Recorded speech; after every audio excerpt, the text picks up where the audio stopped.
Today we're making baked crab stuffed shrimp. They make a great appetizer or even a main course.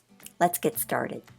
We're going to peel the shrimp, so just grab the little leglets and yank them off, pull off the shell until you get down to that last abdomen section. You'll leave that as well as the tail on the shrimp. Then we're going to remove the vein. The vein is actually the digestive tract of the animal.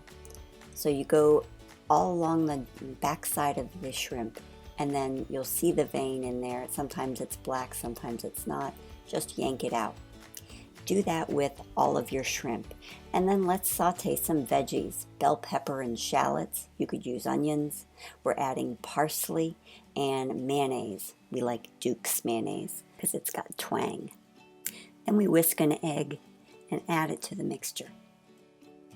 A little seasoning. You can use Old Bay, Cajun, or Creole, and Dijon mustard, a little bit of Worcestershire sauce, and that's really all of the wet ingredients. Then comes the crab, whole lump crab meat.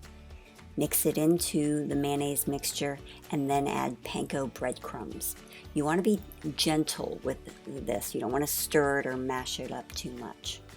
Then arrange your shrimp about 2 inches apart on a baking sheet and top it with a little bit of the stuffing. Make sure to get that tail folded over into the stuffing so it sticks. And then you bake. Look at this. Aren't they gorgeous? Golden brown, perfectly cooked. These are succulent appetizers or a main course with a baked potato. You're gonna love it.